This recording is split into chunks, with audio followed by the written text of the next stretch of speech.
So today I'm going to be showing you guys how to install these Faraby HDMI wireless transmitters. What this is going to do is allow you to connect, well today what it's going to do is I'm going to be connecting the transmitter to my PC underneath this table, and it's going to go to that monitor right behind me so I can display something while I'm making videos.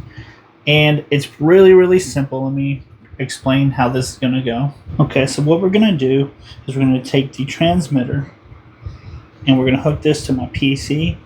Now these do require a little bit of power sometimes. Your PC or your laptop is not going to provide enough power for this thing to transmit.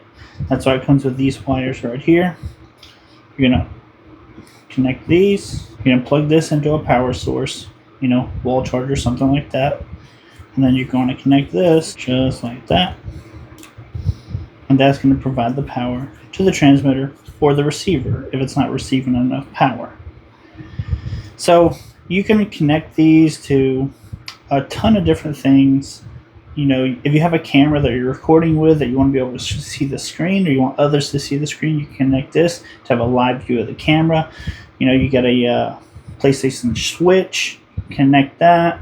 Anything that's going to have an HDMI cable, you can connect this, and it's going to transmit that signal to a monitor or a TV that has an HDMI cable as well. So, lots of different options with this. And if it's too tight, you see these are kind of big.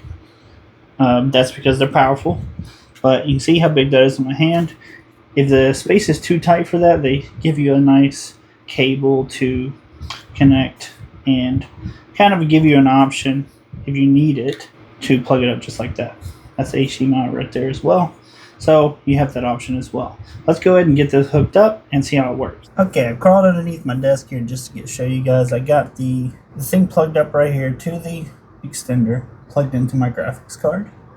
And then this power wire is plugged into just a USB port in the back of my computer. And this is plugged into the back of the TV, and it's plugged into the wall over here. See behind me, the monitor's displaying what I have here. Up there works flawlessly. So I did have a problem with, I tried to plug it into my graphics card without doing the power wire as well, because I have a really high-end graphics card. So I assumed that it would be able to provide enough power, but it did not.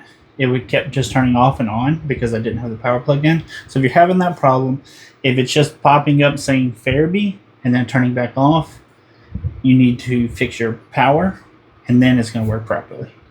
But as you can see, it works great, and I'm going to have a nice display behind me eventually on this monitor whenever I'm making videos.